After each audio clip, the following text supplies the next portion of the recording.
Assalamualaikum warahmatullahi wabarakatuh. Perkenalkan, kami dari kelompok 2. Kami di sini akan membahas mengenai teori agensi dalam perspektif Islam yang beranggotakan saya Alica Kurniadifa, Amalia Oktaviana, Aulia Siva, Aisyah Lupamungkas, Muhammad Samsul. Pendahuluan, agensi teori terfokus pada dua individu pihak yaitu prinsipal dan agen.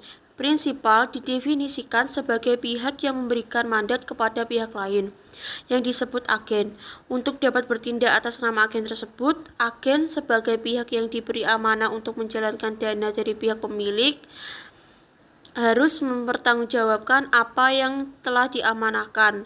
Agensi teori berasal dari asumsi bahwa individu memaksimalkan tingkat kepuasan yang diharapkan melalui kemampuan sumber dayanya yang memadai dan inovasinya dalam bertindak, sehingga pengungkapan yang dikeluarkan berdasarkan acuan pada agensi teori.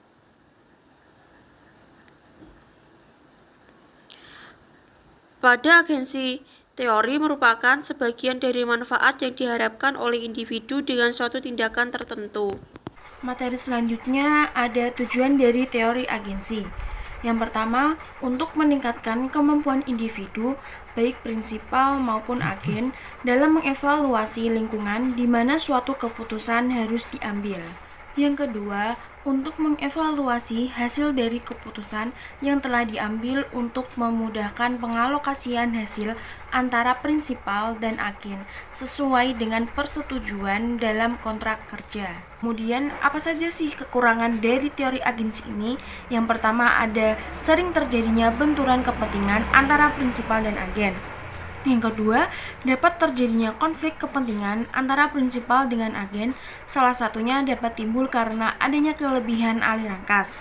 Dan yang ketiga yaitu agen yang lebih memahami perusahaan sehingga menimbulkan kesenjangan informasi yang menyebabkan prinsipal tak mampu untuk menentukan apakah usaha yang dilakukan agen memang benar-benar optimal. Pandangan Islam terhadap teori agensi.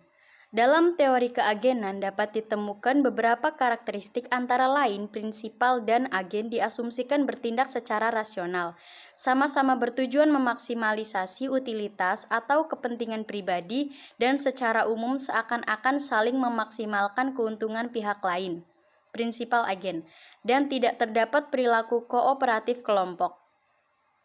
Konsekuensi dari semua itu timbulnya biaya keagenan atau agensi kos.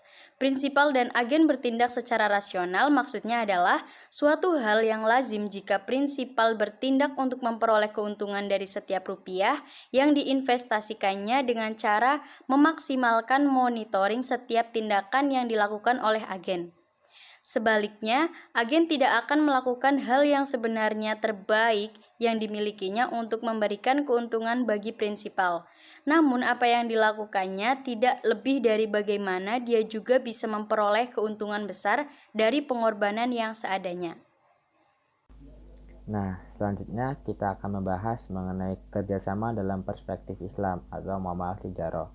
Dalam bahasan konsepsi kerjasama kontraktual, Islam memiliki perspektif yang berbeda dengan pandangan Barat dan mendasarkan kerjasama pada sikap amanah atau trust, tanggung jawab masing-masing pihak, dan tawakal kepada Allah Subhanahu wa Ta'ala.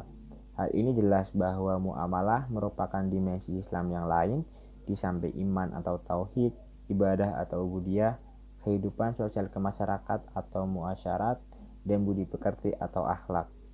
Maksud dilakukannya muamalah adalah agar kehidupan Islami dalam jual beli, perjanjian atau kontraktual dapat direalisasikan dalam kehidupan nyata. Jadi contohnya mungkin dalam bentuk kerjasama jual beli ya teman-teman, atau murabahah itu ada akad yang bernama ijarah, yaitu transaksi jual beli jasa baik dalam bentuk penyewaan barang, tenaga, ataupun keahlian.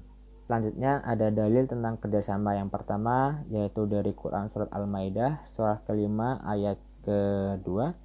A'udzubillahi minasyaitonirrajim.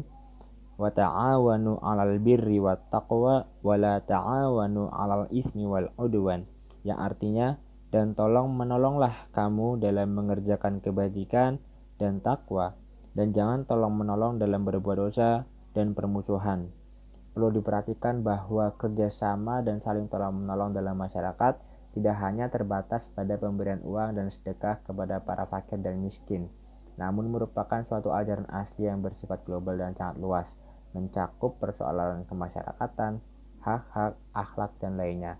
Sebagai contoh, bekerjasama dengan lembaga-lembaga tertentu untuk menyiapkan pernikahan dan pembentukan keluarga bagi para pemuda dan pemudi merupakan salah satu contoh nyata dalam kerjasama kemasyarakatan. Selanjutnya ada dalil dari Quran surat Az-Zariyat surah ke-51 ayat ke-19, wa fi amwalihim haqqul lis-sa'ili wal mahrum, yang artinya, dan pada harta-harta mereka ada hak untuk orang miskin yang meminta dan orang miskin yang tidak mendapat bagian.